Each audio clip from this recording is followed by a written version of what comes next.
The mRNA and LNP ecosystem is rapidly evolving with $5 billion plus investments and $3 billion plus patent settlements.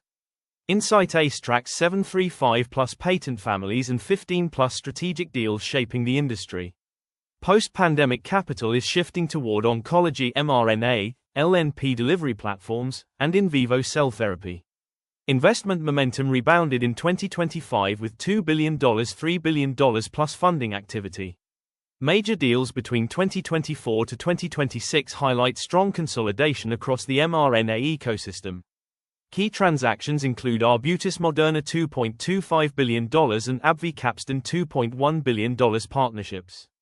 The US, UK, and Europe remain key investment hotspots for mRNA innovation. Meanwhile, major patent settlements are reshaping the global RNA IP landscape. Oncology is emerging as the core growth driver for mRNA therapeutics. Control over LNP delivery technology and manufacturing is becoming a competitive advantage. Industry leaders see mRNA and LNP technologies as next-generation therapeutic platforms. InsightAce Analytic continues to track investments, deals, and innovation in RNA medicine.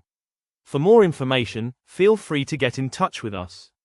You can email us at info@insightaceanalytic.com or call us on given numbers. Thank you for watching, and don't forget to visit our website at www.insightaceanalytic.com for more details.